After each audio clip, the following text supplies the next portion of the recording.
Chaque lundi soir, à 21h, des experts, des avis tranchés, des débats. Retrouvez l'actualité du foot européen et international. Sous l'idée originale d'ASNL Le Retour. Votre émission favorite, le FF du soir. En direct sur Twitch, sur YouTube et sur Discord. Je suis en 2024, donc clairement, c'était il y a longtemps. Bonsoir à toutes et à tous, on se retrouve pour une nouvelle émission du FF du soir spéciale liste de Didier Deschamps. On va essayer de détailler la liste ligne par ligne, les surprises et les joueurs auxquels on pouvait s'attendre, les grands déçus de la liste et un petit peu les perspectives d'avenir pour donner notre point de vue sur l'Euro, les favoris, etc. Avec moi, du coup, pour cette émission, on a le fidèle Garen Thomas. Salut Garen. Bonsoir. On a également Alpha, l'expert mancunien. Salut. Et on a Villa. Salut Villa. Salut tout le monde. Et où Villa? Il est là. Il est là. Oh Bambino. Donc, sans plus attendre, on peut commencer alors votre première impression à la vue de la liste. Dans quel état d'esprit vous étiez avant aujourd'hui? Parce que je parle aujourd'hui, c'est un peu particulier, mais avant aujourd'hui pour la vue de la liste. De quoi vous attendiez et ce que vous avez pu. Honnêtement, avant aujourd'hui, je savais même pas que c'était aujourd'hui. Ouais. Franchement, je pense que les peu de gens étaient vraiment hypés jusqu'à l'annonce de la pseudo-annonce, parce qu'on s'est dit au début c'est bizarre, ça a commencé à être repris et bon. Et après ça C'est vrai que jusqu'au moment où la rumeur Benzema enflait, c'est un peu comme toujours pour une liste, c'est-à-dire c'est surtout quand on connaît Deschamps, on sait que Deschamps c'est pas le mec qui va te sortir des surprises d'un coup, c'est pas le mec qui va te sortir des surprises du chapeau. Alors même si là on se disait bon il y a 3 jours de plus, ça a peut-être pimenté, mais on se disait pour 95% de la liste, ça va être du vu, du revu, ça va être ses bases, voilà. Et là, finalement, il y a eu ce petit truc-là, il y a eu la rumeur Benzema fait, et tout le monde a fait oh. Mais avant ça, non, je pense que la plupart des gens, oui, ils avaient, voilà. Ouais, bah comme tu dis, ça passe par le fait qu'avec Deschamps, t'as souvent zéro surprise, donc on va dire que 90%, tout le monde pouvait faire la liste en fait. Il y a peu de changements. Après, entre toutes ces listes, je crois qu'à chaque fois, il incrémentait quand même, on va dire, entre 3 et 5 joueurs qui n'étaient pas dans la grande compétition d'avant. Mais c'est vrai qu'entre les listes, on avait toujours l'impression qu'il y avait toujours les mêmes, même quand ils n'étaient pas bons, ils étaient toujours là, quoi. Mais effectivement, c'était un peu surprenant. C'est vrai qu'au final, les changements, ils arrivent petit à petit. Fait qu'on n'a pas cette impression. C'est vrai que quand je regarde la liste de 2016, à 2018, à 2020, enfin 2021, alors, il y a 3 ans, tu te dis, c'est énorme le changement, mais en fait. Ouais, finalement. Mais après, il y a 3 ans, mais en même temps, l'équipe était relativement jeune, donc c'est compliqué aussi de vraiment la changer, je pense. Alors du coup, on va commencer ligne par ligne, si vous le voulez bien.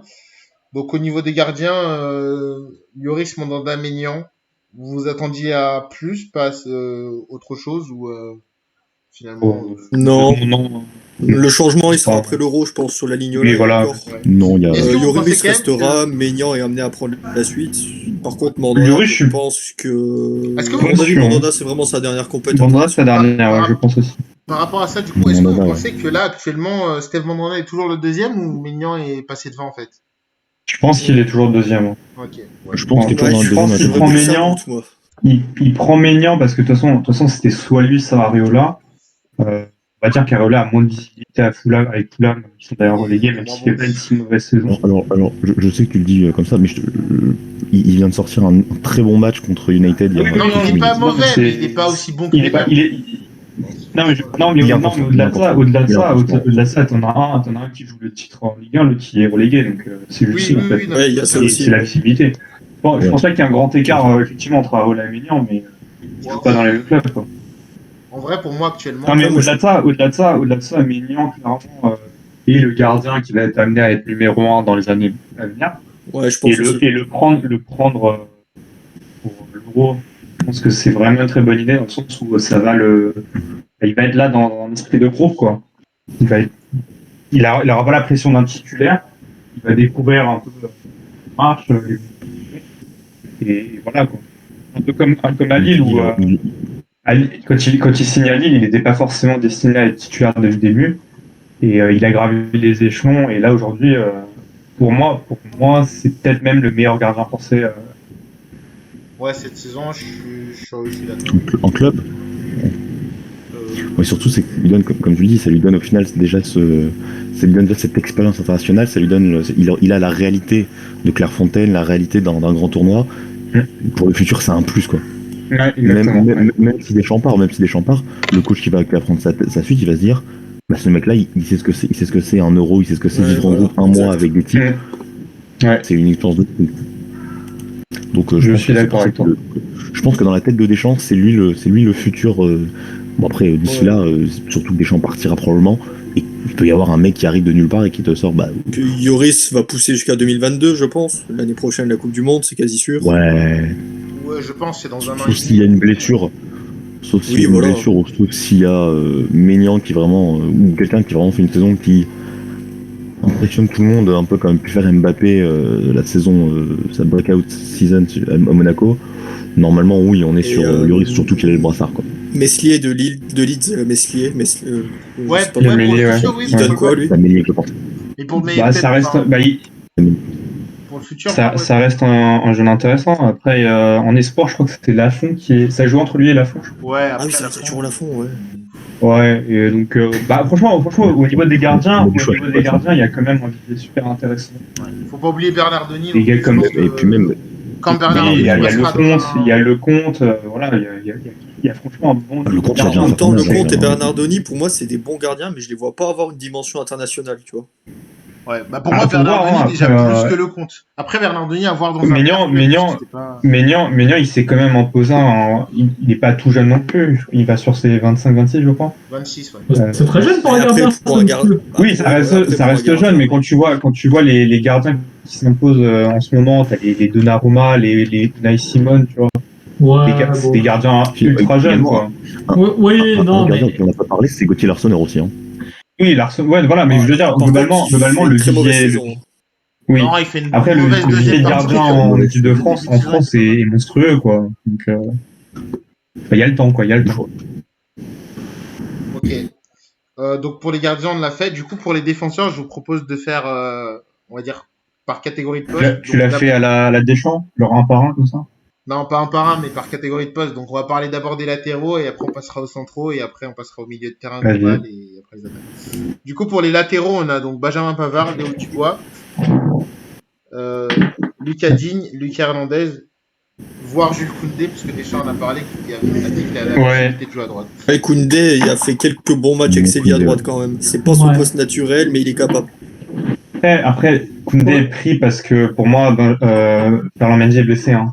Ouais, je pense aussi. Mendy était vraiment le latéral parfait dans le sens où il peut jouer à droite et à gauche. Il est très polyvalent et il a montré avec le Real que c'était un très bon joueur. C'est vrai que c'est un peu dommage de ne pas l'avoir pour l'Euro, quoi, parce que bon, il n'aura pas été titulaire, mais il avait clairement sa place dans le turnover, quoi. Après, meilleure doublure que Dubois, ça c'est sûr. Mais après, est-ce qu'on y perd tellement au change? Je suis pas certain, hein, parce que Koundé reste quand même un très bon défenseur central et il a su dépanner à droite. Donc, pour moi, le vrai problème de la liste là, de ce que j'ai dit, c'est Léo Dubois, en fait. Ouais, mais je suis d'accord. T'as un problème sans en être un, parce que t'as personne, en fait. C'est un problème jusqu'à ce qu'on peut réellement l'utiliser, en fait. Alors, est-ce qu'il y a personne? Ouais et non. Je suis d'accord pour dire qu'il y a un énorme problème. Je suis d'accord pour dire que de toute façon, c'est pas nouveau qu'il y a un énorme problème de latéral à droite. Ça fait des années qu'on le sait. On a pris Pavard, déjà en 2018, on prend quasiment Pavard en... Je vais pas dire en catastrophe, j'irai pas jusque là, mais tu sens quand même que c'est un peu sorti. C'est vraiment un peu un parachute, quoi. C'est un peu. Ouais, voilà. C'est vraiment, on se dit merde, putain, il y a personne, tu vois. Il y a vraiment personne, quoi. Et tu prends pas. C'est qui celui-là? Bon, on va l'essayer. Bon, tiens, ça marche. Bon, c'est un petit coup de bol. Faut être honnête. C'est un petit coup de bol. Pavard de base était un joueur d'Axe, hein, en plus. Oui, à la base, c'est comme Koundé, quoi. Il a dépanné à droite.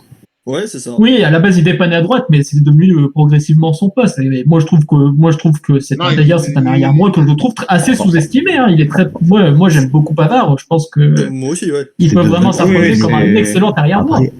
Après, c'est réellement devenu son poste qu'au Bayern, hein. À Stuttgart, même après la Coupe du Monde, il jouait axial. il jouait toujours dans Oui. l'axe. Hein. Mais c'était dans une défense à 3, non? Ouais, c'était dans une défense à 3, mais plus largement, de toute façon, déjà à Lille. Bon, après, c'était Lille, il était quatrième. Il était quatrième, voire cinquième choix, donc c'était plus du dépannage. Mais on voyait qu'il jouait à gauche, parfois il jouait dans l'axe, parfois il jouait à droite. Il a toujours été un peu polyvalent. On a juste dit, mais c'est vrai que pour le coup, c'était vraiment putain de merde. Sidibé, il est nul à chier. Il faut que quelqu'un d'autre vite. Tiens, est-ce qu'il paraît, lui, ça marche. Et puis voilà. Mais ça change rien au fait que ça fonctionne. Et de toute façon, même au Bayern, ça l'est devenu parce que, de toute façon, il l'avait pris. Bon, il l'avait pris déjà parce qu'il était assez jeune, il était très prometteur, tout ça. Et puis, mais c'était surtout parce que Kimmich, tu sens moi, je trouve en tout cas, il est beaucoup plus à l'aise dans l'axe. Ils ont plus personne, ils le mettent à droite. Bon, on voit bien que de toute façon, il peut aussi jouer dans l'axe. Si jamais, imaginons, il y a un gros trou dans la charnière centrale du Bayern. Non, je déconne, il y a déjà un gros trou, mais on n'a rien à dire. On peut essayer de remettre dans l'axe, on peut remettre Kimmich à droite, enfin, on peut faire beaucoup de choses. Mais tout ça pour dire, oui, c'est pas nouveau qu'il y a cette pénurie, donc du coup, on prend du bois, mais vraiment faute de mieux. Après, est-ce qu'on aurait quand même pas pu voir avec Théo Hernandez? Peut-être. On va dire, c'est juste ma petite déception. Je trouve que c'est vraiment l'une des rares déceptions que j'ai avec cette. Pour moi, en fait, là où je te rejoins, en fait, c'est que pour moi, j'aurais considéré Lucas Hernandez comme un défenseur axial gauche, comme il a joué certains matchs au Bayern, comme il va être amené à jouer l'année prochaine avec Boateng qui sera plus là. Et j'aurais pris son frère, du coup, et j'aurais donc enlevé Clément Lenglet qui n'a absolument rien à faire là, qui est un joueur qui fait une saison catastrophique et qui est en total manque de confiance. Je comprends pas du tout qu'il soit dans la liste. Voilà. Vous pouvez continuer ici. Et c'est vrai qu'après on n'a pas encore parlé des centraux.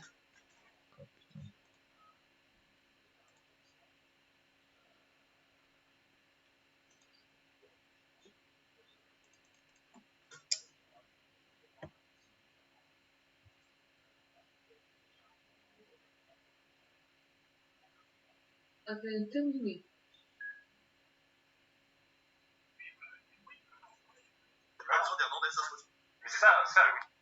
Appel terminé.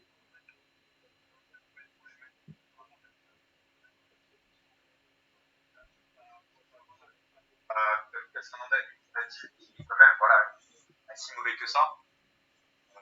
Tu peux être déçu parce que tu sais que potentiellement dans les années à venir, ça peut être un titulaire. Mais enfin, tu sais que dans les années à venir, il va être sélectionné. Forcément, s'il garde ce niveau-là avec le Milan ou dans un autre club, il va forcément être sélectionné. Donc, je veux dire, t'as des grandes compétitions tous les 2 ans, t'as la Ligue des Nations, voilà. Il y a ta sorte de prendre de classe mondiale qui n'ont jamais joué totalement, alors qui n'ont jamais réussi à être déjà, ça a toujours existé. Regarde en 98, au final, t'avais des mecs, t'avais des Candela. Appel terminé. Discutable dans 90% des équipes nationales, même un Mikou qui était un excellent joueur, en fait ils étaient pas titus parce qu'il y avait juste mieux quoi. À un moment, bon, c'est dommage pour Théo Hernandez, hein, qui est un super joueur, qui fait une pure saison à Milan, mais pas de bol quoi, malheureusement. Bah, il y a qu'à voir les Anglais. Les Anglais, c'est tout le contraire. C'est-à-dire que on a quand même Trent Alexander-Arnold. Il y a encore un an, on le considérait comme le meilleur arrière droit du monde. Aujourd'hui, il est même pas pris. Ouais, parce et j'ai envie de dire, c'est pas normal. Ils ont pas en forme. Il a pas été pris avec l'Angleterre. Elle est officielle. Il a pas été pris avec l'Angleterre. Elle est pas officielle. Elle est pas officielle. Non, officielle encore. Non. Il n'y est pas été depuis un petit moment. Ça fait un petit moment. Il y a Walker, il y a Walker, il y a Rich James. Oui, c'est James et Walker, je crois. C'est pas Wan-Bissaka. Wan-Bissaka est derrière, je crois. Wan-Bissaka est pas et Trippier est derrière aussi. Non, mais je crois que si, Trippier est. Trippier, il y est. Hein. Il y est. Ouais, mais du coup, Trent est passé 3e ou 4e, quoi. Ouais. Ouais, il est passé plus ou moins 4e. Alors, est-ce que c'est la question que je me pose, c'est est-ce qu'il n'a pas été pris parce que vraiment il est devenu mauvais? C'est pas tout à fait l'impression qu'il m'a donné quand je regardais Liverpool, même si bon, Liverpool cette année ça a été très compliqué. Je me demande si c'est pas plutôt parce que là, clairement, Southgate veut peut-être s'est dit il a pas le niveau pour être titulaire, mais c'est pas un joueur que tu peux mettre sur le banc comme ça. Et qui s'est dit vaut mieux pas le prendre, qu'il se ressource et qu'on le reprenne juste après. Il y a les deux en fait. Parce qu'en fait, je pense que c'est ça. Il y a les deux parce que sportivement, en vrai, sportivement, il serait pas titulaire en fait derrière Walker cette saison. Bah, il y a Walker, ouais. Donc à partir de ce moment-là, effectivement, peut-être qu'il se dit que c'est pas un joueur que tu peux mettre sur le banc facilement. Oui, j'aime ça. Très bon, pas dire excellent. Parce que du coup, on va passer aux défenseurs centraux et moi, il y en a un qui me pose vraiment problème en équipe de France. Anglais. Oui. Oui, mais en fait, ça pose problème dans le sens où il est pas bon avec le Barça, mais en fait, faut penser à la tête de Deschamps. Tout court, genre en équipe de France, il a pas été bon ces derniers temps. En équipe de France, c'est pas prendre du tout, hein, c'est mauvais. Faut penser à ça. Déjà, total manque de confiance en fait. Au-delà même de son niveau actuel, il respire pas. Je comprends pas qu'il soit là. Ouais, mais les gars, faut penser à ça. Déjà, Deschamps, il parle du fait que Varane et Kimpembe c'est titulaire. Oui, et alors, oui.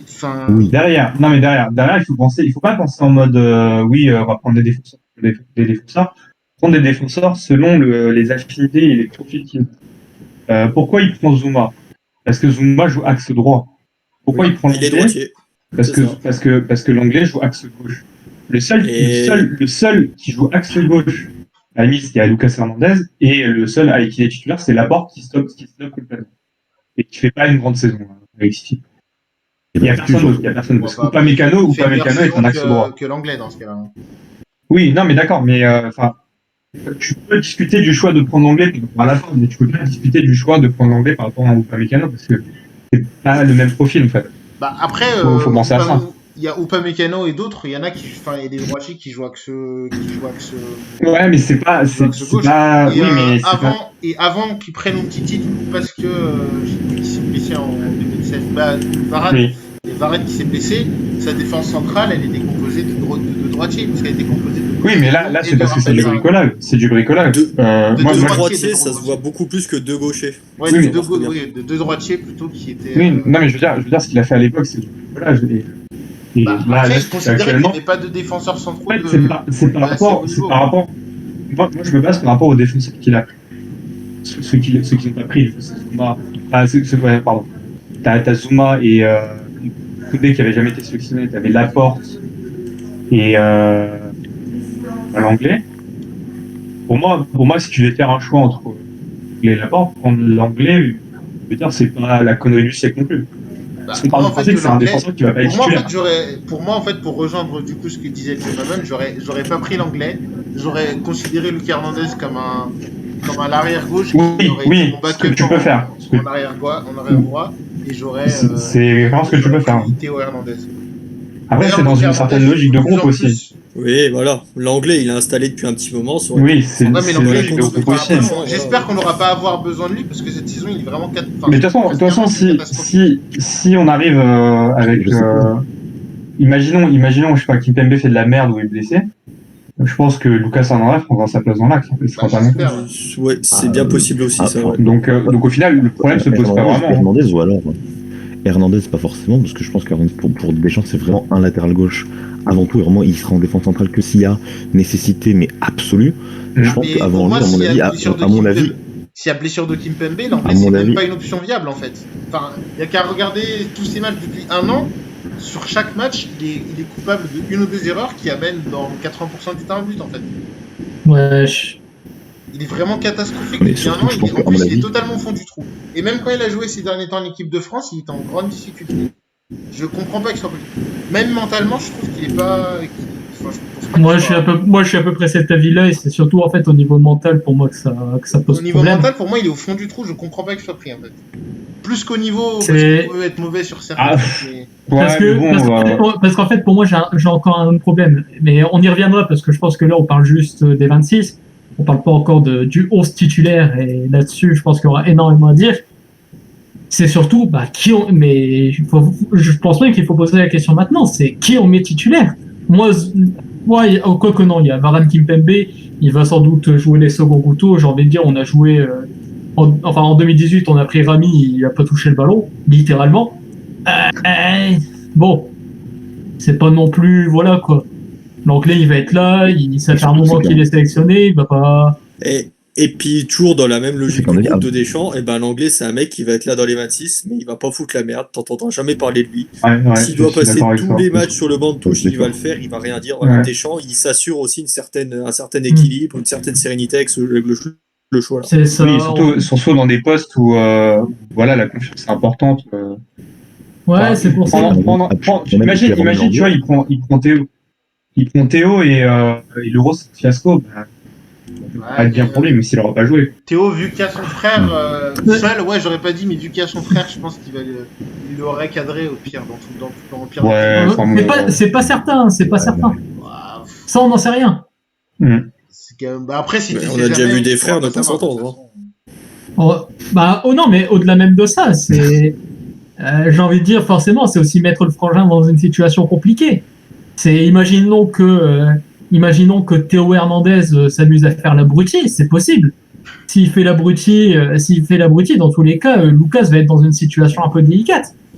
Est-ce qu'il doit le recadrer? Est-ce qu'il doit laisser Deschamps le faire? S'il le fait et qu'il dit rien à son frère, que comment son frère va le prendre aussi, ça peut être source d'emmerde. Au moins, en faisant ça, il va dire, ouais, voilà. D'accord.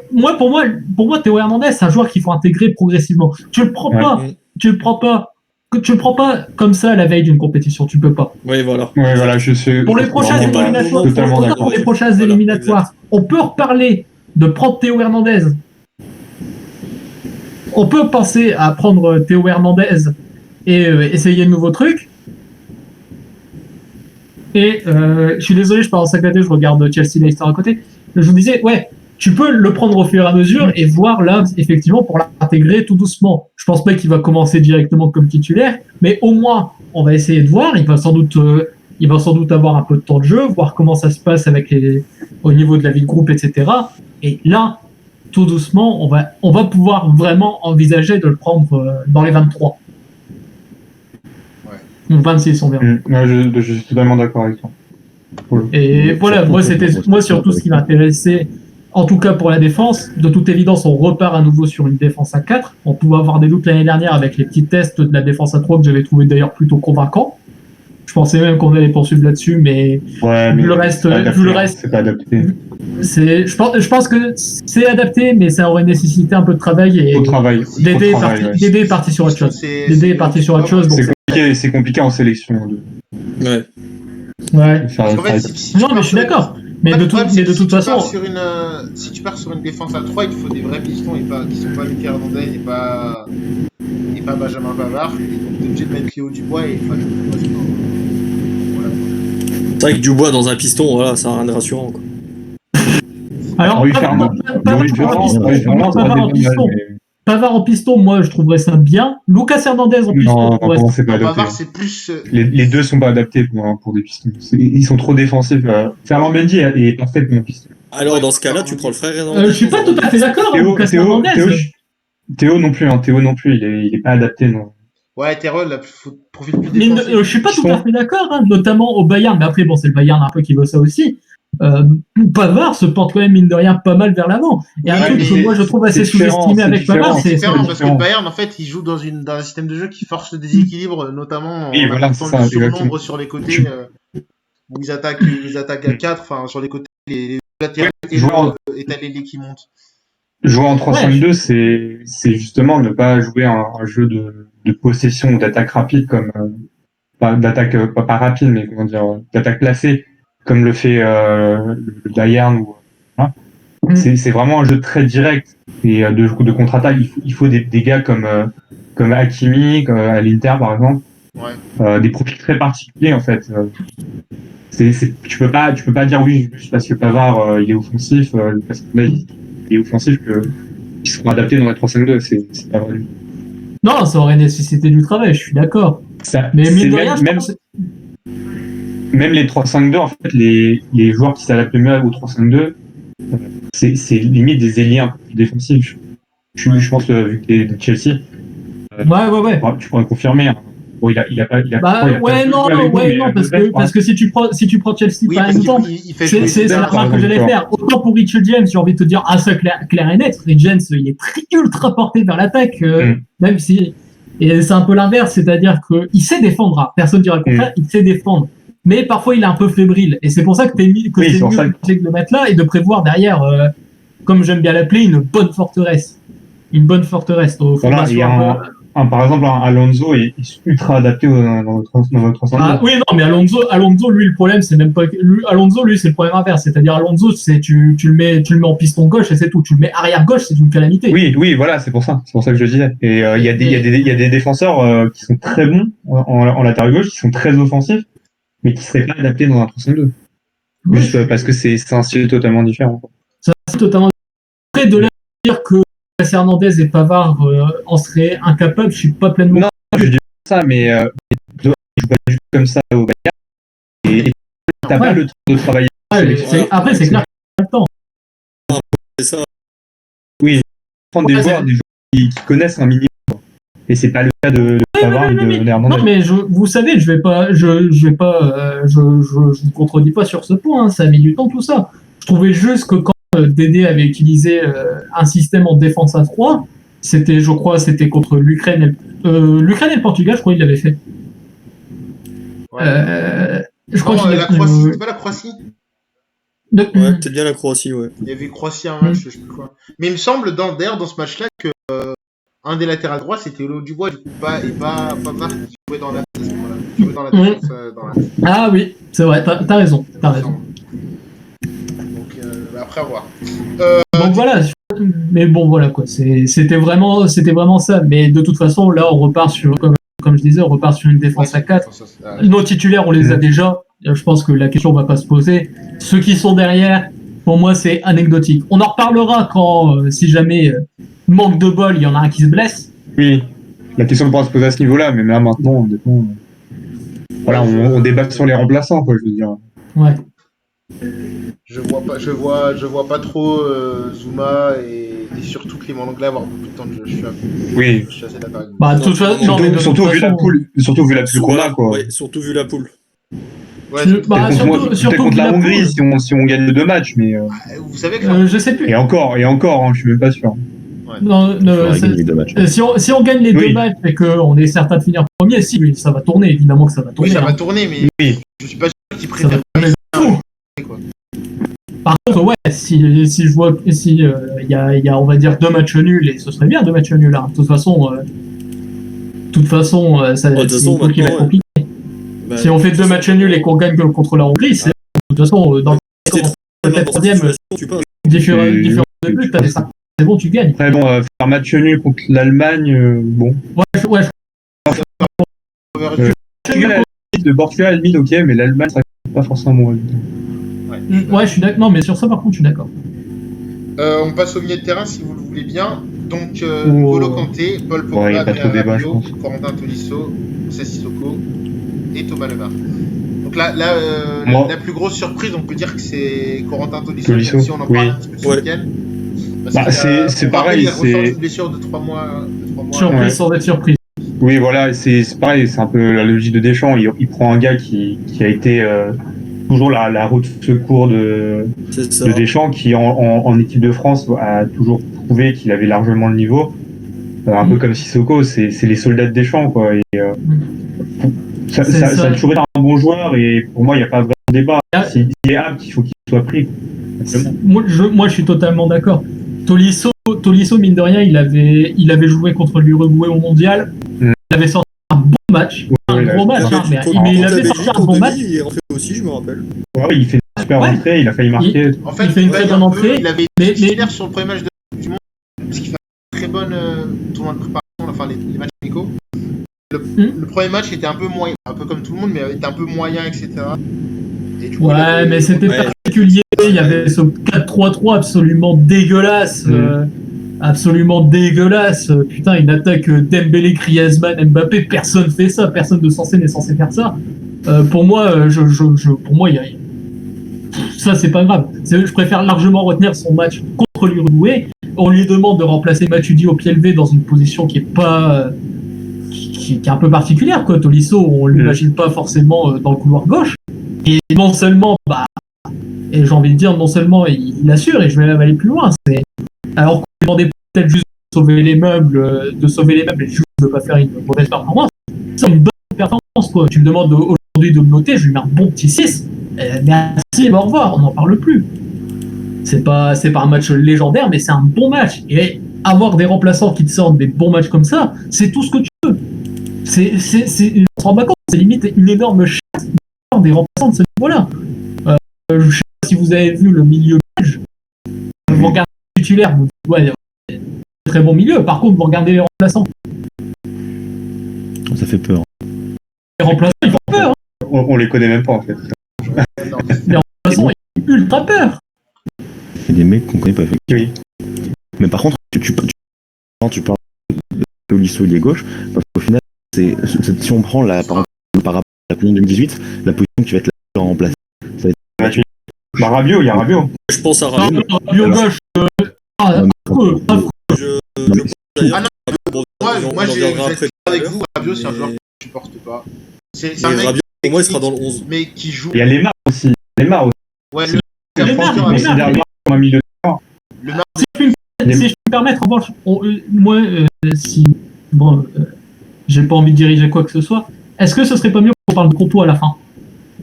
Une fois qu'on a disséqué. Oui, là, on parle de milieu. Et en fait, je pose ça comme ça. C'est surtout parce que on sait pas encore. On sait même pas quelle sera la propos de Deschamps. On sait pas encore ce qu'il envisage. Ça fait déjà un bon moment qu'il travaille sur un nouveau 4-4-2. On peut deviner vite fait, mais ça fait que si on passe par exemple en 4-4-2, bah en fait, qui va remplacer Matuidi, la question se pose même pas. Parce que le poste que Matuidi avait à la Coupe du Monde 2018 n'existera plus. Enfin, n'existera plus. C'est pas sûr. Ça, je serais pas sûr. Je suis pas sûr et je pense que c'est pour ça qu'il considère Neymar comme un milieu de terrain. Parce que pour moi, Neymar, c'est un ailier, mais s'il le considère comme un milieu de terrain, c'est parce qu'il y a une raison.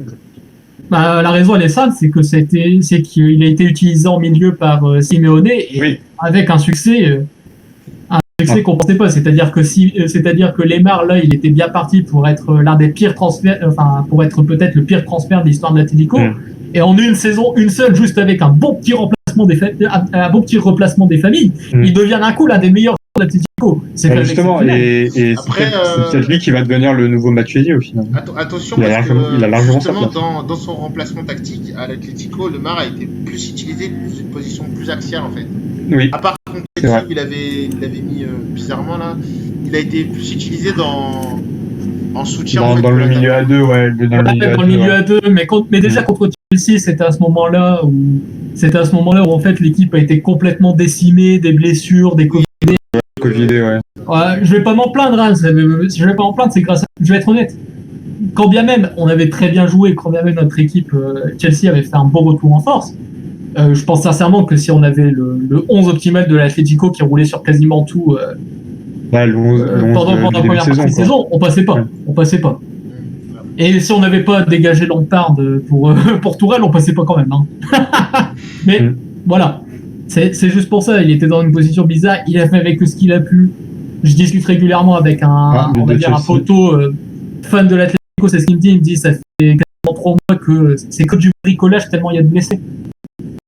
Donc ouais, il a peut-être joué un peu comme ailier. C'est un peu son poste à la base. Ouais, mais pour moi, il est bien parti pour que une énorme partie de sa carrière à partir de maintenant soit pensée comme une sorte de 8 plus ou moins 10 et rien d'autre. C'est mon avis, je peux me tromper après. Hein. Mais... Non, je pense que je suis plus d'accord, son avenir est plus... Non, puis c'est vraiment le genre de joueur que Deschamps aime bien aussi, quoi. Ouais, polyvalent, quoi. Polyvalent. Désolé, je passe le 11 régulièrement, c'est pour vous aider, hein, c'est pas pour que voilà. C'est juste au moins vous l'avez devant vous si vous êtes dans le chat.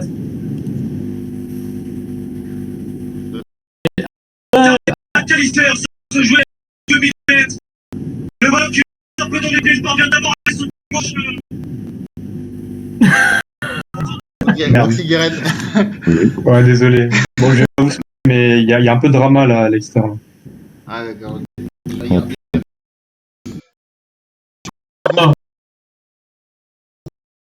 Je vois ce qui se passe. J'aime voir Ouais, mais c'est pas fini. Oh. Je vais voir ce qui. Ouais, mais on va reprendre notre discussion du coup. Mais à part ça. Vous avez quelque chose à dire sur le reste des milieux de terrain, Moussa Sissoko? Non. Soldat de Deschamps. Non, il y a juste un peu de débat par rapport à Kamavinga. Mais bon, pour moi, si Tolisso était apte, ne pas le prendre, c'est toute logique. Surtout que Kamavinga, en ce moment, il est pas bon, il est ultra jeune, il aura largement le temps de Kamavinga revenir.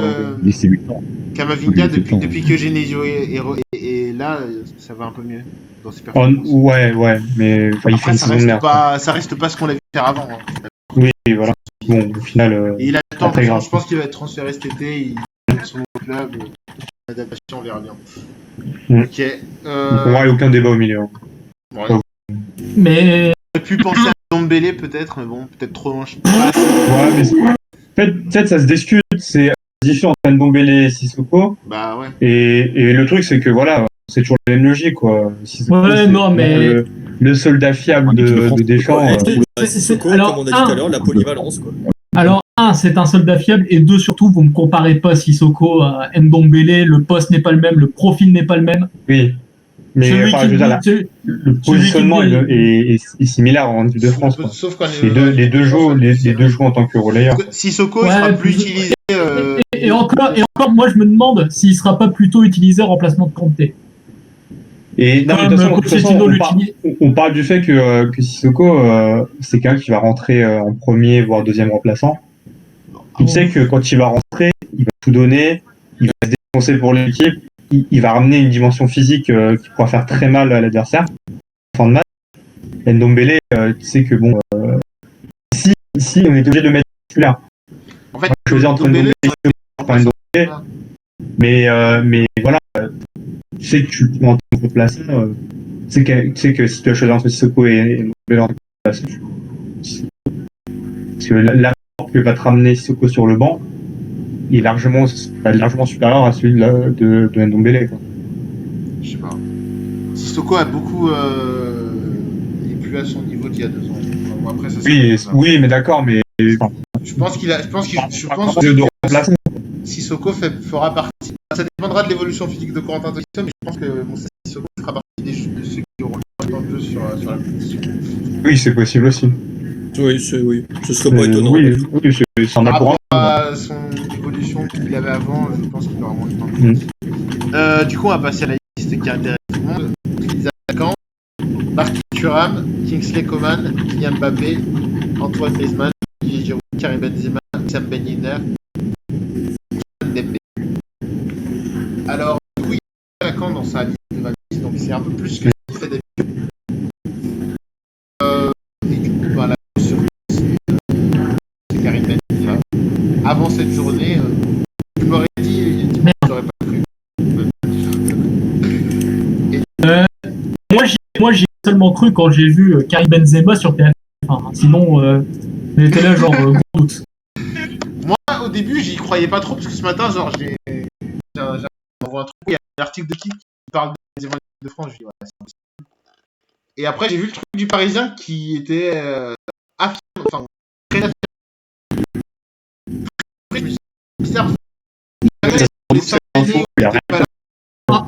En vrai, au moment où ça n'avait pas été débunké de quelque façon que ce soit fusionné un peu discrète par un autre média ou même directement par la FSF, à ce moment-là, des gens pouvaient se dire ah ouais, il y a de fortes chances qu'il soit pris. Ouais.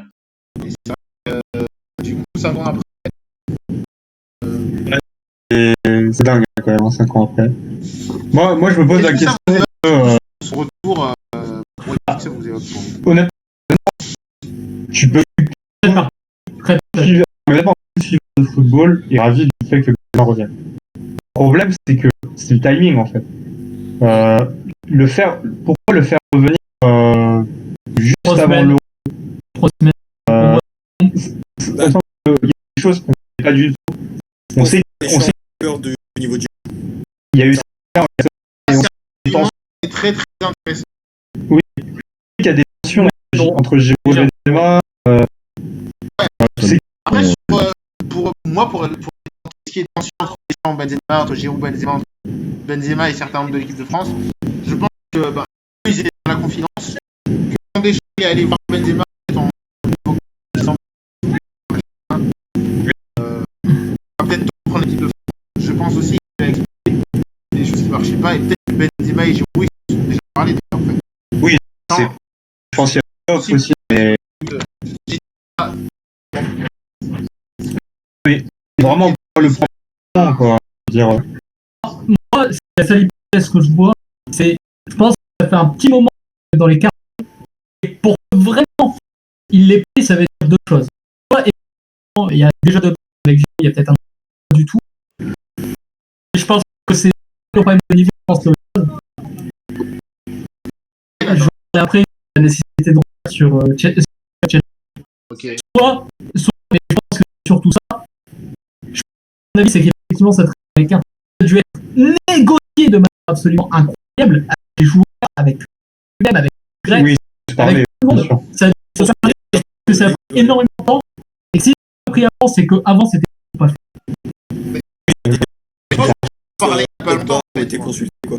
Oui, je pense que mais par exemple, le risque a dû consulter et ils ont été consultés. C'est pas un hasard que Lloris a été consulté, Griezmann a été consulté, Mbappé a été consulté, Giroud a été consulté, Pogba a été consulté, Giroud a été consulté, ça c'est une évidence. bien sûr. Ah oui. Sachant que bon, on va voir selon les événements, etc. Même si le plus probable c'est qu'effectivement Varane, à mon avis, elle est favorable.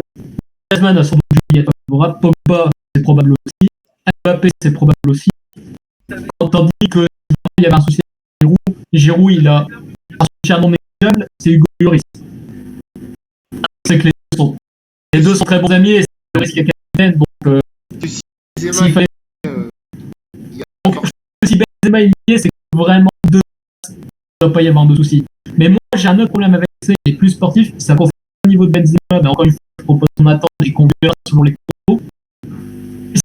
Ça fait déjà des mois que j'essaye de dire que le gros problème, et c'est pour ça que moi j'étais pas favorable au retour, en tout cas, surtout pas à ce moment-là, peut-être fallu dire peut-être un peu trop tard, mais j'ai vraiment du mal à créer une compo avec Benzema, peut-être de perdants. Et même de toute façon, une compo optimale avec tous les gros qu'il y a, au-delà de Giroud, il y a d'autres problèmes. Mais on y reviendra après.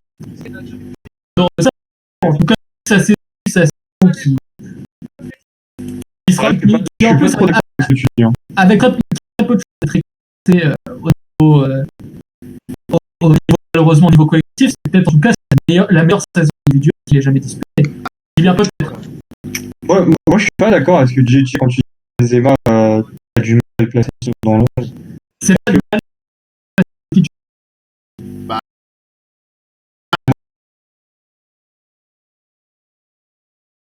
C'est évident. Il y a deux. C'est un gars au joueur. Avant, quand il arrive, c'est profil de c'est pas forcément profil buteur, tu vois. Quand il était avec Odo, bah, il a eu de justement pour. Odo est parti, il est devenu buteur et devenu même c'est un attaquant qui quand on le ballon dans le perd. Et c'est quelqu'un qui a gagné en ligue aussi. Et pour moi, le gars qui sont parfaitement s'adapter au jeu de vie, qui de France le meneur. Et Mbappé qui est en équipe de France également. Là, on va demander, tu vois, à Mbappé de faire Mbappé et tout ça en lien. Là, on est blessé. Il y a quand il va sortir là. Ouais. Peut-être. Ouais. Non, mais c'est super. L'euro, c'est 3. Ouais, ça devrait. Et là, bref, et Benzema, il avait demandé de faire du Mbappé quand Neymar, il va se contenter sur la proposition, et c'est là où il est le meilleur. Il aura plus besoin forcément de le jeu. Parfois, il a pu faire partie de l'équipe de France. Il va avoir un gars, Benzema, franchement, il fait des miracles avec des hasard. Bon, il est comme si une grosse compagnie blessée. Là, il va avoir Griezmann qui techniquement est dans la vision de jeu, ça reste des top attaquants mondiaux. J'en peux pas. Pour moi, il y a tout pour réussir. Vraiment tout pour réussir. Je ne vois pas que peut se J'aimerais bien ça. J'aimerais préciser que Bernard vient encore de démontrer ce qui est le match est un énorme fit d'un changement. encore ça. Il faut mais Une seule Bernard. Le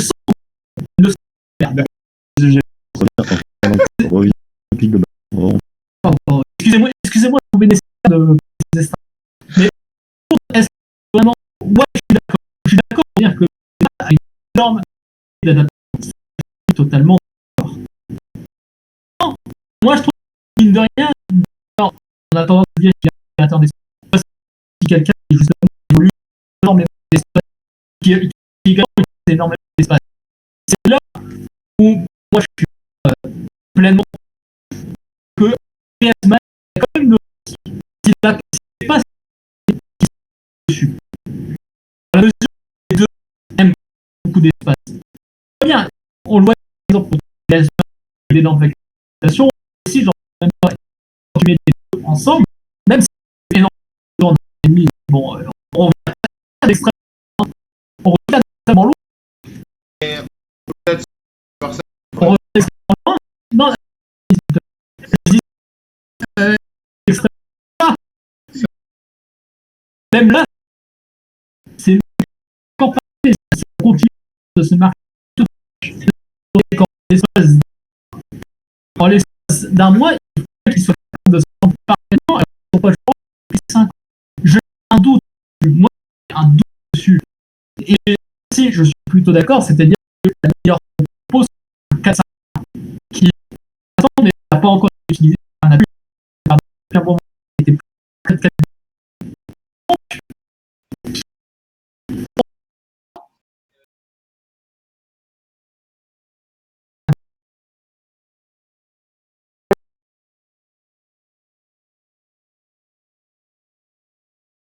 à avoir l'équipe de non, non, qui passe à la qui se joue en.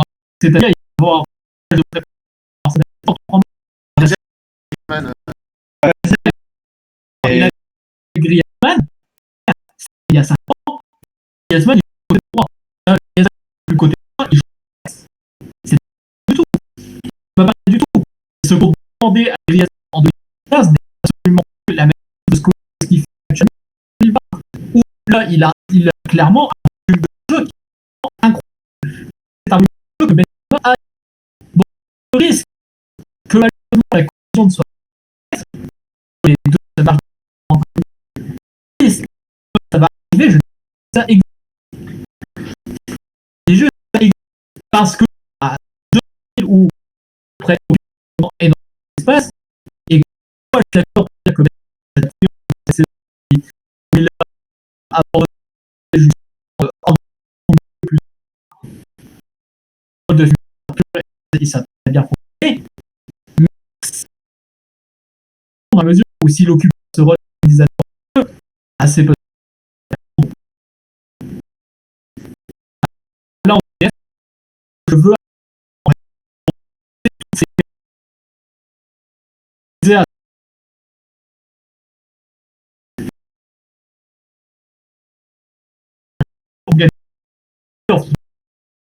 mais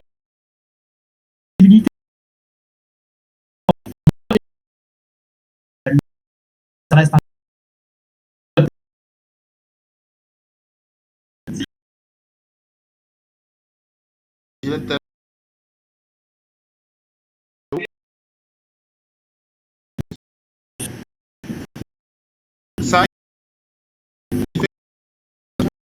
on aurait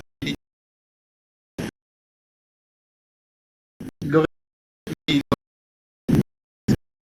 pas été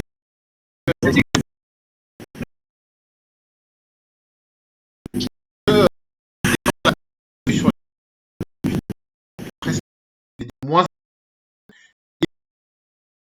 il y a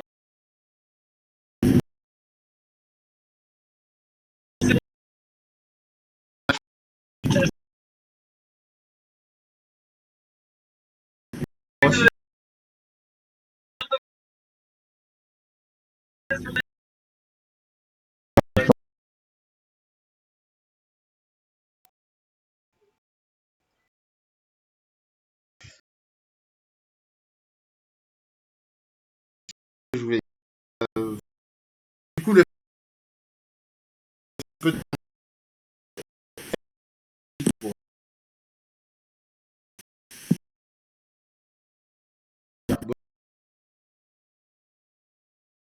temps.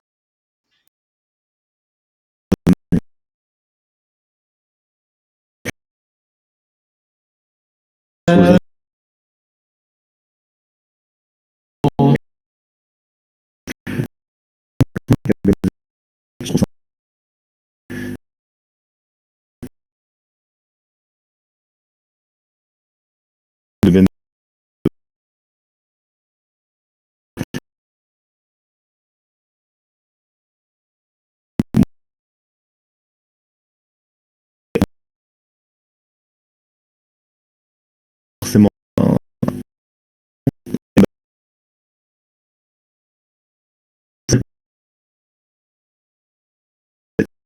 réalité.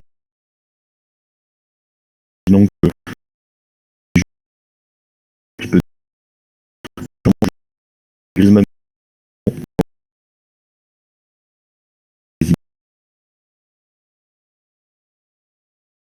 il presque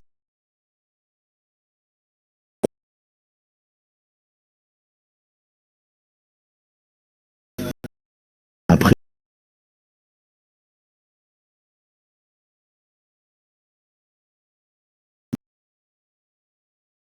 comme ça quoi. Pas arriver à l'euro. Mec, là,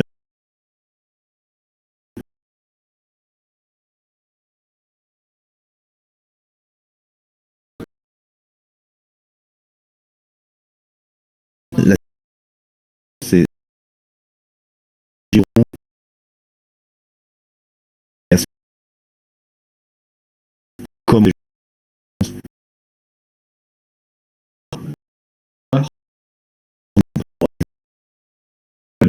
je suis pas là.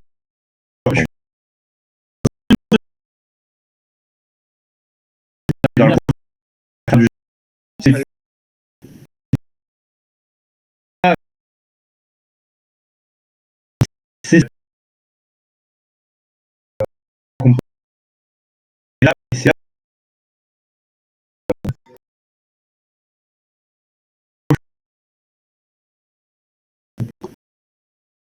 moi, le-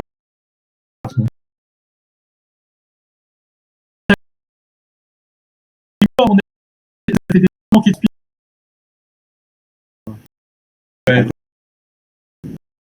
Pas direct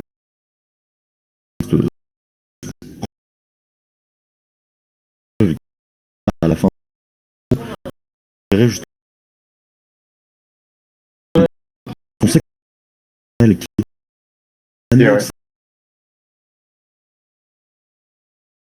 C'est le limite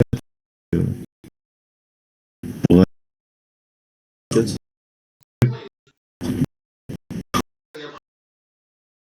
Ouais. le là,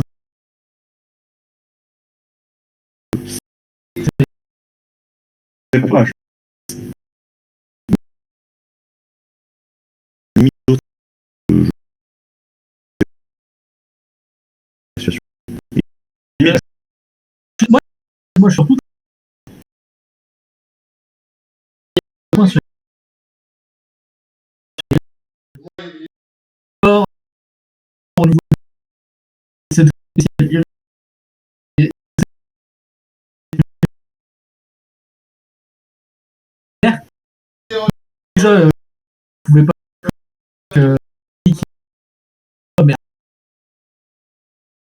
c'est mon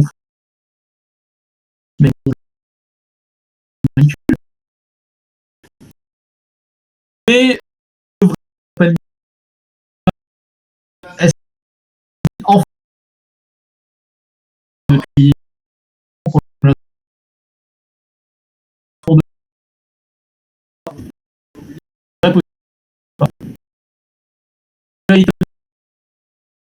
depuis ça, c'est ouais, et pas comme même de des trucs que on peut pas dire qu'il est bon de base, mais a raison, ouais, il joue le de jeu est constant élevé. Il peut jouer, hein, il peut occuper la chose dans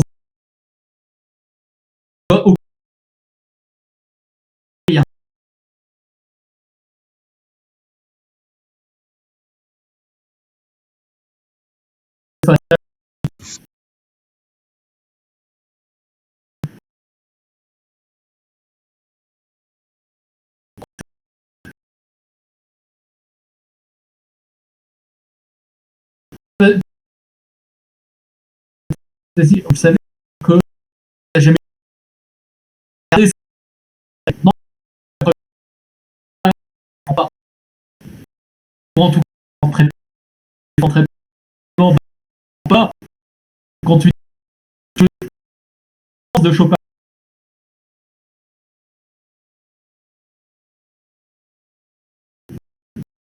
ou des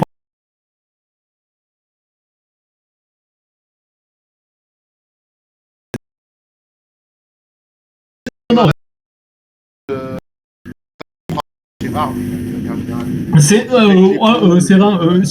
c'est rare. Vous connaissez Luis Suarez? Oui, Ouais, non, mais- Suarez, il prend des rouges, Après, il est énervé. c'est un malade mental. Il prend pas des rouges. Suarez, il prend pas des rouges parce qu'il fait des tacles, il prend des rouges parce qu'il fait des actes Voilà. anti-jeu. Parce qu'il mord les joueurs et qu'il leur crache dessus. Mais ce que je veux dire, sans plaisanter, C'est quoi le rapport? ce que je veux dire, c'est que Benzema, c'est un fait, il défend extrêmement peu. Giroud défend beaucoup plus. Notamment sur les phases arrêtées. C'est un fait. Ça aussi, il va falloir le compenser. Il y a un truc qu'on oublie, c'est aussi le problème. Hein. Il y a un autre truc qu'on perd aussi, c'est un bon joueur de tête. Alors que pourtant, les phases. En fait, ce que je comprends pas dans ta réflexion, c'est que tu dis ça comme si Giroud avait joué tous les matchs de l'équipe de France dernièrement. Or, c'est réellement pas le cas, en fait. C'est pas du tout le cas, et on parle pas du Giroud de 2018, on parle du Giroud de 2021, et c'est pas du tout le même Giroud joueur. joue de moins en moins, en fait. Donc, même si imaginons Anthony Martial aurait été apte. Peut-être qu'il aurait été appelé à la place de Benzema, on sait pas. Mais la manière dont il a été utilisé dernièrement, Giroud était une option parmi. C'était plus forcément. Oui, c'était plus son attaquant phare et une option parmi beaucoup d'autres. Mais après, c'est pas nouveau. On a déjà vu, c'est pas nouveau que Giroud n'a pas joué un match ou deux. J'ai envie de dire, pour se baser sur ça, on se base sur quoi? 4 matchs. C'est pas assez. 4 matchs, c'est pas assez. Faut un poil plus quand même. On n'en sait rien. C'est pas que 4 matchs, c'est quasiment depuis la Coupe du Monde depuis 2019. Non, après, c'est faux. Si on va par là, C'est faux. Depuis 2019, tu regarderas, il joue de moins en moins. Son temps de jeu, Oui, il joue de moins en moins, mais il y avait une époque où il jouait quasiment tous les matchs. Si tu me dis que, regardez, il joue moins, mais avant il jouait 100% des matchs, maintenant il en joue plus que 75. Ouais, ben il en joue encore 75, c'est non, il joue plus 75. 75% des matchs. La dernière fois, là, l'équipe de France, je crois qu'il a pas joué un match et il a pas démarré l'autre, il est rentré à la 65e et un truc. Oui, mais on en a joué combien? 2? Non, on en a joué 3. On en a joué 3. Son temps de jeu, c'est fortement pour qu'il fasse passer devant un gars comme Anthony Martial qui a quasiment jamais marqué un but en équipe de France, c'est qu'il y a un réel problème au niveau du terrain, que Giroud ne lui apporte plus le rendement le rendement auquel il l'avait habitué à une certaine époque. Ouais, putain. Et on va encore pour dire Mendy, putain, mais on va devoir le répéter combien de fois que Fernand Mendy n'a plus de cheville. Benjamin, je te dis. Non, l'autre, celui du Real. Il est blessé lui aussi. Oui, c'est pour ça qu'il est pas là. Ah oui. Ouais, mais il y en a encore pour dire. Si c'est la blessure. c'est la blessure de Martial qui a permis à Benzema ou à Ben Yedder ou à qui que ce soit de prendre sa place, et Dieu merci. Hein. Parce que je vous le jure, hein, pour regarder les matchs, c'est... Non mais vraiment... Martial, c'est abominable. Martial, c'est abominable. Hein. Je ne verrai jamais le cadeau qu'il nous a fait contre Paris. Hein. Moi je dis en exagérant que Martial c'est le pire neuf de PL et que Lindelof c'est le pire décès de PL. J'exagère à peine. Hein. Non, parce que c'est vrai qu'on a trop les. Parce que ça, c'est le truc qui va te tuer quand même. Des mecs sur le FF qui disent c'est normal qu'on remplace Giroud par Martial parce que regardez qualité de finition de Giroud. Quand ils avaient dit ça, Martial, il avait joué 15 matchs en PL, il avait pas encore marqué. Il n'avait pas encore marqué, putain. Mais d'où je veux des noms là quand même. Qui fait ça, hormis Timo Werner justement? Encore lui. Ah, mais Werner, c'est un autre problème aussi. Ouais, c'est un autre problème. Mais encore une fois, est-ce qu'il joue de moins en moins? Bon, oui, bien évidemment, oui. De toute façon, à un moment donné, ouais, tôt ou tard, l'âge doit le rattraper. L'âge va forcément le rattraper à un moment donné. Là où pour moi ça me pose souci, c'est bon, déjà, on essaye Martial, à un moment donné, bon, faut voir que c'est pas concluant du tout. C'est pas concluant du tout. Alors, et j'ai envie de dire, pour que ce soit pas concluant à ce point, mais que quand même Deschamps lui laisse sa chance, moi je vois juste deux hypothèses. Soit Dédé essaye déjà en fait de pronostiquer sur l'avenir, c'est-à-dire c'est pas forcément pour l'Euro 2021, c'est pour encore plus tard. Soit littéralement, là Giroud n'a plus de jambes. Et franchement, j'exclus pas l'hypothèse quand je regarde Chelsea. Il n'a peut-être plus de jambes. C'est ce qu'évoquait Villa, et c'est une des raisons pour lesquelles il joue moins en fait dans l'absolu. Parce qu'il n'y a pas de raison que Deschamps le fasse moins jouer d'un coup alors ça avait marché à une certaine époque. C'est plus au niveau de terrain c'est plus au niveau de terrain que ça marche pas. Si Deschamps il a gagné d'une manière et qu'il pouvait regagner de la même manière, je pense que lui il s'en foutrait. Il fait pas revenir, il enlève pas Giroud parce que ça lui fait plaisir d'enlever Giroud. Il enlève Giroud parce qu'il pense que c'est plus la meilleure solution actuellement. C'est clair et net. Mais le gros problème c'est que cette hypothèse, c'est là où ça me fait peur en fait, c'est que on n'est pas au courant nous d'hypothèses de blessure. Même à Chelsea, on n'a pas de nouvelles à ce sujet. On connaît pas son état de forme. Ah mais après je sais pas. Oui, après c'est vrai qu'il a fait un choix aussi familial de vouloir rester à tout prix à Londres et donc à Chelsea, oui. Il aurait peut-être pu revenir en France et il aurait eu plus de temps de jeu, j'imagine, je pense. Hein. Mais après, est-ce qu'il va sorti en France, il en aurait trouvé, ouais. Oui, non, s'il était revenu en France, il en aurait trouvé. On voit les. Il y a Lyon qui le voulait, je crois, à un moment, non? Ouais, Lyon était chaud. Ouais, le problème c'est que les supporters en voulaient pas, ils ont fait les malins. Les supporters n'ont aucun pouvoir sur les décisions de recrutement à Lyon. Hein. Sinon, Mathieu Valbuena n'aurait jamais signé à l'OL. Donc c'est pas les supporters qui décident qui signe à l'OL. Oui, non, mais ça je suis d'accord, je suis entièrement d'accord. Si Giroud était venu à l'OL, les supporters auraient rien fait comme beaucoup de toute façon. Et puis t'inquiète même pas qu'il aurait planté sa quinzaine de buts en Ligue 1. Hein. Oui, ça c'est le problème. Mais le gros problème c'est que même à Chelsea, de toute façon. Il y en a beaucoup qui disaient ça, mais je dis putain, le mérite à Chelsea, moi j'attends de le voir, hein, parce que le mérite à Chelsea c'est quelque chose de très relatif. Hein, et encore une fois, au-delà même du cas Werner. De quoi? Ça dépend de ta nationalité. La rétitude, c'est que le mérite n'existe pas. Hein. Et que lui, c'est incroyable qu'ils soient encore là. Hein. Ça, faudra qu'on m'explique. Hein. Qui ça? Timo, le fantôme de Leipzig. Tu sais qu'à Leipzig, je crois. Non. Moi, Werner, je le laisse. Moi, j'ai encore une autre cible. Pire que lui. Pire. Morata. Non, mais Morata, il est mort. Morata, là, il faut encore que j'aille déposer une fleur sur cette tombe. J'adore Morata, en plus. J'adore ce joueur. Je suis très triste pour moi que... En plus, pourquoi ça a foiré Morata, c'est même pas parce qu'il est mauvais au football, c'est à cause de problèmes personnels qu'il a jamais réussi à surmonter. C'est des choses qui arrivent. C'est pas le premier joueur à qui c'est arrivé, c'est pas le dernier. À un moment donné, tu veux bien être humain, mais si le niveau suit plus, à un moment donné, faut gagner des titres, SVP. Faut gagner des titres, s'il vous plaît, c'est tout. Non, il joue plus à Chelsea, ça je m'en fous. Par contre, Jorginho. Ouais, enfin. Jorginho. Après, Jorginho, c'est plus qu'il a un football qui est pas adapté. Bon, après, on est sur des balles de l'équipe de France. Vraiment, on parle de Jorginho. Chelsea, c'est un autre problème, Chelsea. Oui, voilà, c'est juste pour dire ça. Non, mais quand je dis, c'est juste pour prouver par A plus B que le mérite, c'est ultra relatif. Quand tu vois Jorginho, qui est encore titulaire aujourd'hui, alors qu'on enchaîne 2 défaites consécutives qui sont de sa faute. C'est le premier responsable des 2 défaites. Et pourtant, il est encore là. Donc, quand certains disent « Ouais, c'est un problème de temps de jeu, peut-être qu'il est pas assez bon », non, c'est faux. C'est totalement faux. C'est un mensonge. C'est un mensonge. Faut regarder Chelsea pour s'en rendre compte. C'est un mensonge. C'est un mensonge. S'il joue pas, il y a peut-être encore d'autres raisons. Oui, mais enfin, il y a encore d'autres raisons. Et ces raisons-là, on les connaît pas. Par contre, est-ce que cette fois, c'est vraiment le temps de jeu qui lui a manqué de trop, entre guillemets, et que là, bah, vraiment, son corps n'arrive plus à suivre? C'est une possibilité. C'est pour ça que parler de Chelsea, c'est important, en fait. Je vous dis pas ça parce que là, encore une fois, on va encore se faire arnaquer. Après, quand on va parler plus tard de la compo, je vais peut en parler maintenant parce que du coup, on va pas faire ça va être intéressant. trop longue. De la compo. Pour vous, qu'est-ce que vous mettrez comme composition? Moi, je propose qu'on fasse chacun son tour, là. Oui, bah ouais. Qu'on ferait, ouais. Ouais. Vas-y, Du coup, Villa, commence le Gon. Commence le Gon. On fait dans l'ordre. On commence par Villa. Ouais, Par la fin. Sinon, je commence, hein, comme vous voulez, peu importe. Bah, commence par la fin, ouais. Tu commences et on... Eh ben, moi, je pense que Deschamps, il va pas innover. Donc, la défense, c'est déjà sûr, hein, les 4. De toute façon, au gardien, défense, voilà, on aura Yoris, on aura Pavard, on aura Varane, Kipembe, Hernandez à gauche. À mon avis, et je le vois comme ça, on va avoir un milieu Pogba Kanté, ce qui est sûr et certain.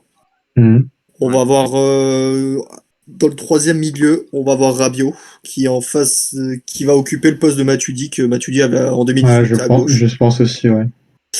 On aura Griezmann, bah forcément dans l'axe, hein, pour organiser tout ça. À droite, on aura Mbappé, aucune surprise. Et je pense que Benzema sera titulaire en point de coup. Ouais. Parce qu'avec Giroud, on n'a aucune garantie. C'est vraiment. Moi, je pense pas que Deschamps va modifier énormément son. Il va continuer à garder le système qui a bien fonctionné en 2018, avec pas avec les mêmes hommes, mais le système. Peut-être Lemar qui va avec Rabiot en concurrence, je pense, sur le poste à gauche. Ouais. Lemar, il y a voilà, pour moi, 90% du 11, il est fait, quoi. Vraiment, le poste, ouais, bah, c'est cette sorte de 3e milieu ou milieu gauche, enfin, qui. Voilà, ça va être là la question pour moi. Je suis d'accord. Je pense que ça sera plus le Lemar que Rabiot, mais après je peux me tromper. Pour moi, oui, les deux sont en concurrence pour le poste là, clairement. Et c'est là où le vivier français est super. Attends, ouais, vas-y. Non, je te laisse parler. Vas-y. Je disais, c'est là où le vivier français est super intéressant. Tu sais, on a l'idée donc, de ce 4-2-3-1 qui peut se transformer en 4-3-3. Tu peux faire rentrer des gars comme Dembélé, Coman qui ont un profil totalement différent des 3 attaquants. Tu peux faire rentrer un Lemar qui a un profil d'axe mais qui peut également jouer sur l'aile. C'est super intéressant, quoi. Giroud, pareil, qui peut changer ton attaque. Même un Marcus Thuram qui a un profil assez unique aussi. C'est là où Deschamps se laisse la possibilité de former une ligne offensive vraiment différente et qui pourra s'adapter en fonction de l'adversaire également. C'est là où c'est intéressant. Et moi, je suis rapidement, on n'a pas trop parlé. Marcus Thuram, je sais pas ce que vous en pensez, moi je trouve que c'est un excellent choix dans le sens où il a vraiment un profil très particulier, délié un peu, mais délié rapide, mais surtout très puissant, qui est plutôt à droite devant les buts. C'est un profil qui n'a pas forcément, en équipe de France. Et pour moi, le débat c'était quoi? C'était entre lui, Martial, voire, je sais pas, moi, Fekir, par exemple. Voir Fekir, ouais, peut-être. Oui, Fekir, on va dire, vu comment joue Griezmann en équipe de France, ça va être trop doublon, je pense. Et Thuram qui a vraiment, ce profil très particulier, je trouve ça super intéressant. Ouais, parce qu'en fait, on peut du coup parler des absents. Du coup, par rapport du coup à la Coupe du Monde 2018, donc Sidibé, Benjamin Mendy, Nabil Fekir, Steven Zonzi, Adil Rami évidemment. On va peut-être finir le 11 de tout le monde l'a pas donné, je crois, non? Florian Thauvin ne sont pas là. Oui, effectivement, vas-y, allez-y. Moi, Thauvin est pas là. Non, mais moi, par exemple, une solution que je trouvais super intéressante, enfin, mais qui par contre poserait, je pense, des problèmes en équipe de France, mais vu que c'est le poste qu'il joue en club, et là je vais parler d'une équipe que je connais bien, c'est le cas Pogba. Alors, en France, Pogba, il est au milieu, il est dans ce double pivot avec Kanté, il est intouchable, mais à United, Ole Gunnar Solskjaer le fait jouer à gauche, et dans un rôle qui est assez, qui est pareil, assez hybride, alors qui est pas du tout similaire à celui d'ailier gauche dans le 4-2-3-1 de la Coupe du Monde 2018, qui était celui de Matuidi, hein, parce que Pogba défend entre guillemets moins que défendait Matuidi pendant la Coupe du Monde, mais là encore, quand on sait que ce poste d'ailier gauche c'est un peu un poste hybride et un poste où on ne sait pas trop qui faire jouer, il n'y a pas d'évidence qui s'impose. Pogba, qui joue déjà dans ce poste-là, même si pas dans un rôle qui n'a rien à voir, moi je pense que c'est également quelque chose qui pourrait être pas forcément envisagé pour l'Euro même, parce que pour l'Euro même tu vas forcément te baser sur tes certitudes. C'est pour ça que moi je pense que Deschamps va rester sur le 4-2-3 de la Coupe du Monde, parce que c'est ses certitudes. C'est exactement de la même manière que lorsque l'Atlético a commencé à s'effondrer et qu'il commençait à y avoir du mal, qu'est-ce qu'a fait Simone? Il a sorti le 4-4-2 qu'il a utilisé pendant des années. Il s'est basé sur ses certitudes. Mais par contre, pour le poste euro, là je vais un peu plus loin, Pogba qui dans ce rôle d'ailier gauche, moi je pense que ça peut être quelque chose qui peut être tenté parce que ça peut être intéressant. Par contre, ça pose la question, ok, on fait ça, qui est-ce qu'on met à la place de Pogba dans ce rôle-là? Ouais, c'est un autre débat. Mais là, par contre, je pense que le milieu. Et là, par contre, excuse-moi, je finis. Et pour moi, dans ce rôle qui est hybride, c'est-à-dire défensivement, qui doit quand même aider dans un milieu presque une volonté en fait, parce qu'il joue très bas, donc presque une volonté. Moi, je trouve que par exemple, c'est un profil où Tolisso pourrait se plaire, par exemple. Oui, il a déjà fait en plus, en plus, il a déjà fait, je pense. Après, le problème de Tolisso, c'est plus qu'il faut que son corps suive, quoi. Ouais, c'est plus physique. En fait, moi, c'est le gros problème, c'est que moi, je suis d'accord que Pogba, sur couloir gauche, on dit, c'est vrai que Pogba n'est pas clairement le joueur le plus défensif du monde. Mais je trouve que ses qualités défensives, elles sont assez sous-estimées. Hein. Quand il décide d'y aller, il y va. Mais je suis plutôt d'accord. Moi, c'est le problème, en fait, c'est que effectivement, c'est si on met Pogba dans un couloir gauche, qui occupe le poste à côté de Kanté, et je vois pas les marques, je vois pas Sissoko et je vois pas Rabiot non plus. Ni Tolisso. En fait, je vois aucun des quatre. Je vois aucun des quatre et je préfère encore... peut-être même que Pogba pourrait peut-être plus s'épanouir à gauche, mais si ça déséquilibre ton milieu, ça vaut pas le coup. Mais je suis d'accord pour dire que le milieu... Je suis d'accord pour dire que le milieu est maigre. Hein. Chez Deschamps, l'ailier gauche est un milieu de terrain en fait. Hein, donc, ouais, je suis d'accord. Mais en fait, c'est la question. Il faut pas dire que c'est un attaquant. Ça peut être l'ailier gauche ou l'ailier droit, parce qu'en 2016, c'était l'ailier droit qui était un. C'était Sissoko, l'ailier droit, ouais. Ouais, c'était Sissoko, mais Sissoko, pareil, il a un profil très particulier. Non, mais ça sera plus Sissoko. Pourquoi pas Sissoko dans l'ailier gauche, quoi. Il peut pas être titulaire. C'est un droitier, enfin, c'est compliqué, vraiment. Alors après, là c'est plus à Guérin que je pose la question parce que c'est plus lui qui a l'image du PSG. Mais de ce que je vois du PSG, souvent je vois que Mbappé est mis parfois à gauche. C'est un choix que moi je trouve, sans regarder les matchs, me paraît bizarre, mais est-ce qu'il est bon à gauche dans un rôle vraiment délié? Parce que moi j'ai envie de te dire que tu mets Pogba, donc tu gardes ton double pivot quand t'es Pogba, tu mets Sissoko à droite dans ce rôle qu'il avait déjà à l'Euro 2016. Et à gauche, tu mets Mbappé. Et au final, tu lui demandes juste de faire la même chose que ce qu'il fait à droite, mais juste de l'autre côté. Juste qu'il a l'air d'être capable de le faire. Mais là, c'est plus question, est-ce qu'il en est capable selon toi? Et c'est évidemment à ce moment-là que Guérin aurait conclu. Désolé, j'étais parti pisser s'il y avait une question. Ouais, il parlait de Mbappé à gauche au PSG. Oui, désolé, j'étais allé pisser.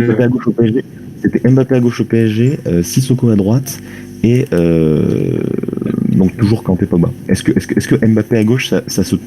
Toi qui as l'image du PSG, est-ce que Mbappé à gauche, c'est qualitativement viable? Ou est-ce que c'est de la merde au PSG et donc vraiment en équipe de France? Ça dépend, franchement ça dépend. Déjà Mbappé joue à gauche quand Neymar est pas là. Donc, c'est pas très souvent, on va dire. Enfin, si, non, c'est assez souvent, mais, non, je me suis trompé. C'est assez souvent, mais on va dire que c'est pas forcément les meilleurs matchs qu'il fait, quoi. Après, ça dépend franchement, dans ce profil où tu vas le mettre à gauche. Bon, après, si tu mets Sissoko, c'est vrai que ça va contrebalancer, on va dire. Mais si tu demandes à Mbappé de défendre, je pense pas que ce soit le meilleur rôle à lui donner, quoi. Mais de toute façon, en Ile-de-France, pour moi, il y a. Non, par contre, t'as pas compris ce que je veux dire, excuse-moi. C'est si je demande si je mets Sissoko à droite et Mbappé à gauche, c'est justement que Mbappé, je lui demande entre guillemets, hein, je mets des guillemets, de lui faire faire la même chose que ce qu'il fait déjà à droite en équipe de France, mais de le faire à gauche, par contre, et derrière de mettre et de se dire qu'au lieu d'avoir la question de qui est-ce qu'on met dans ce poste hybride ailier gauche, c'est qui est-ce qu'on met dans ce poste hybride ailier droit, et à ce moment-là, je pense qu'on a une réponse qui est déjà plus claire parce qu'elle a déjà été testée, approuvée et qu'elle a été excellente en 2016. C'était il y a 5 ans, mais bon, c'était. Bon, après, Sissoko en 5 ans, il a pas non plus, c'est pas non plus devenu une pipe, quoi. Non, mais il a pas joué à ce poste-là depuis un moment, et quand il avait été très bon avec Tottenham en 2019, il était plus dans un rôle axial. Et puis depuis 2019, après c'est des profils. Hein, je me souviens pas qu'en 2016, Tottenham jouait vraiment avec. Pas non plus. Hein. Déjà en 2016, c'était un peu une solution en mode. Nassa disponible, bon. Même pas sûr qu'il était titulaire à l'époque. Hein. Non, mais il était à Newcastle en plus. Mais non, après Sissoko, actuellement, il était plus. Ça fait un moment qu'il joue pas sur un rôle vraiment de côté comme il l'a fait en 2016, quoi. Mais ouais, messieurs, pour revenir à Mbappé, oui, bien sûr. Après, par rapport au, ouais, c'est vrai que vu que maintenant t'as Benzema, le mettre à gauche peut être une bonne idée s'il est bien entouré, tu vois, s'il est bien entouré avec Griezmann et tout. Après, je pense que dans le style de l'équipe de France, des ailiers de l'équipe de France, je pense qu'un Coman, voire un Dembélé est plus adapté que Mbappé sur ce profil-là côté gauche. Je parle pas côté droit, je parle vraiment côté gauche. Un Coman, je pense, est plus adapté. Parce que Mbappé, il n'a pas la faculté qu'a Coman de vraiment prendre la profondeur à une vitesse incroyable, quoi. Mbappé est très rapide, Mbappé a une grosse accélération, mais niveau vitesse de pointe, c'est pas forcément le plus rapide, le plus rapide. Le gars est capable de faire sur un crochet une accélération foudroyante, mais sur une vitesse de pointe, je pense que Coman, voire Dembélé est meilleur. Et dans ce profil-là, je pense aligner plutôt Coman que Mbappé. Bon, après, pour moi, le débat n'existe pas parce que Mbappé, ça fera forcément dans le monde. En vrai, j'y pense. Alors, je pense que c'est complètement déséquilibré. Et là, on rentre presque dans le. Là, on rentre dans le. Ah, Rudiger, ok. Et là, on rentre presque dans la fantaisie. Mais ce serait pourquoi pas dans ce poste d'ailier gauche, Benzema, Giroud. Non. Benzema, non, alors. Moi je dis en vrai Giroud, ça me paraît compliqué quand même. Giroud à gauche. Ah non, c'est pas possible. Alors ce serait. Là, tu. J'ai dit on rentre dans la fantaisie. C'est Mandzukic, là, c'est Mandzukic. Ah oui, c'est bon. Non, mais comparez pas Giroud à Mandzukic, ça va pas le faire. Non. Voilà. C'est pas la même chose. Le but est château. Mais non, mais il peut. Enfin, non, Giroud, il peut pas.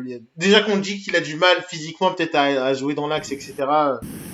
Ouais, c'est vrai que sur la gauche avec son agent, il va faire 20 minutes. Et même Benzema qui a joué pendant un moment à gauche, même en 2014 d'ailleurs, quand il joue avec Giroud à gauche, je pense qu'actuellement, c'est compliqué de le mettre à gauche. Parce que Benzema, bon, il est en forme et tout, mais il a quand même 33 ans et enfin, c'est pas les mêmes efforts en fait. Et t'as plus la même explosivité aussi quand tu prends de l'âge en fait. Même si t'as commencé en tant qu'ailier vraiment pur, t'as plus la même explosivité en fait qu'avant et du coup en plus ça serait un poste plutôt défensif puisque de l'autre côté il y aurait peut-être Mbappé donc en gros quand je descends en jouant avec son 4-4-2 enfin son 4-4-2 ou 4-2-3-1 il joue de manière plutôt asymétrique, c'est-à-dire qu'il y en a un qui va vraiment être là pour apporter de la profondeur et de la verticalité, et t'en as un autre qui va être là plus pour serrer dans l'axe, quitte à faire une sorte de 4-3-3 quoi en fait, entre guillemets, asymétrique. Et donc Benzema, Après, c'est vrai que là, pas... on réfléchit, ouais. Il est bon, mais je le vois pas non plus être dans ce niveau-là, être relayeur. Enfin, et en plus, je verrais pas l'intérêt de le mettre là. Donc. En vrai, ce qui surtout c'est intéressant, c'est qu'on réfléchit tout. Enfin là, on est en train de faire des réflexions en se disant, on joue en 4-2-3, mais il faut juste imaginer différemment, c'est et si on joue pas en 4-3 et qu'on change juste le dispositif tactique. Et là, en fait, c'est ça qui est super intéressant, je trouve, avec la liste qu'a fait Deschamps, c'est que après, le choix quasi seul de Benzema, ça offre des possibilités tactiques qui sont énormes. Oui, c'est ça. Ça offre énormément de possibilités. Et c'est là où je suis ravi de l'avoir. Après, on revient au débat de base, c'est est-ce qu'on va pas partir sur des trucs qu'on n'a jamais testés auparavant. Mais par contre, si Deschamps se dit, allez, je fais une folie, je me permets de tenter un truc improbable, pourquoi pas jouer avec 2 pointes? Giroud, Benzema, là on revient avec ce que je dis. Moi, ce que je disais avec. Non mais là encore, je vous ai dit, j'ai dit, si Deschamps décide de péter un câble et de dire, allez, je suis Dieu, je fais ce que je veux. Bon, Deschamps est un mec qui est beaucoup plus terre à terre, je pense qu'il va. Je pense qu'il y a un moment. Parce que t'as comme Griezmann derrière, ça te ferait 3 mecs axiaux là, je vois pas où tu les mets au bout d'un moment. En 4-2 ans, quoi. En 4-2 ans. Ouais. Par contre, où est-ce que tu mets Mbappé? Voilà. Oui, voilà. Mais enfin, ce que je veux dire, du coup, ok, ça ouvre beaucoup de possibilités, mais je vais le répéter, Benzema, il a une capacité incroyable à s'adapter au jeu de ses partenaires. Et c'est là où vraiment il y aura c'est vraiment un énorme plus de l'avoir, quoi. Tu peux faire beaucoup plus de compositions. Et tu sais que Benzema, il pourra s'adapter à la compo que Deschamps voudra faire, quoi. Ouais, ce que j'ai peur avec Benzema, c'est que ça mette Griezmann sur un côté. Ah, ce serait catastrophique. Hein. Je tiens à le dire d'abord. Parce que, imaginons, c'est le problème du Barça. C'est le problème du Barça. Imaginons, il fait un 4-3-3 avec Benzema dans l'axe. Griezmann et Mbappé sur un côté. J'aimerais pas voir ça. C'est trop. Je pense que le 4-3-3, je pense qu'il a très bien appris de la Coupe du Monde 2018. Je pense que le 4-3-3, le 4-3-3 là offensif, je pense qu'il l'a oublié. Je pense qu'il l'a oublié à tout jamais. Il a fait bon, c'est bon. Je sais que ça ne marche pas. Maintenant, c'est poubelle. Non, personne ne veut voir ça. François Australie, plus personne ne veut le revoir. Je pense pas qu'il y ait besoin de s'inquiéter. Je pense à ce niveau-là, je pense que il a clairement appris de l'erreur de 2018 à ce niveau-là. Mbappé dans un 4-3-3, c'est pas un vrai ailier vraiment en plus. Ah non, c'est pas un vrai ailier, hein. Parce qu'au final, il a une bonne accélération, une vitesse quand même très bonne. Mais par contre derrière, il est sur l'aile, qu'est-ce qu'il fait? Ouais, il centre. Il va pas centrer. Les centres de Mbappé. Ou forcer la fonction axiale. C'est vrai que les centres de Mbappé, je viens d'y penser, mais ouais. C'est pas non. C'est un complexe, les centres de Mbappé. C'est compliqué. Après, les gars, je vous rappelle qu'on a fait une finale d'Euro avec Bakary Sagna qui sortait des centres aussi. De là, je vais te dire que bon, avec Sagna et le fantôme même pas le fantôme, mais le squelette de Patrice Evra, quoi. Oh putain. C'est plus un squelette, là, c'est les cendres de Patrice Evra, les cendres. Aïe. Chelsea qui va perdre Mount aussi. Putain, ils vont arriver, ils vont sortir une équipe B en finale de C, on va pas comprendre. Écoute, moi je te dis, on va jouer avec Giroud milieu offensif. Tu sais, après Chelsea a gagné la Ligue des Champions. C'est le genou pour moi, c'est le genou. Ouais, Kylian Bertrand. Ah ouais, non, mais le genou. Autant Kanté, c'est musculaire avec un peu de chance. Aïe. Ça fait très très mal. Il prend une grosse béquille sur le côté. Voilà, ça va peut-être d'aller quand même. Ouais, non, ça doit être. Attends, je suis en train de voir. Il boite. Ah ouais, non. Au mieux, c'est une bonne conclusion et il loupera la dernière journée. Au pire, le genou a fait un petit détour a fait un petit tour sur lui-même de 90 degrés et là, il peut s'asseoir sur la 38e journée, la finale de Ligue des Champions, l'Euro et potentiellement sa carrière. Villa, tu dis Chelsea a gagné la C avec Ryan Bertrand. Liverpool a gagné la C avec Jimmy Traoré en défense centrale. Hein. Ah oui, non, mais c'est. Et une autre année avec Divock Origi qui les qualifie. C'est vrai. Ouais, c'est incroyable ça. Ah oui, non, ça c'est. Ah oui, non, mais Divock Origi, c'est un concept aussi. Hein, c'est... Après, Divock Origi, Jimmy Traoré, quand même. Jimmy Traoré, c'est chaud aussi. Hein. Ouais, mais Origi, lui, te claque un doublé contre Barcelone, monsieur.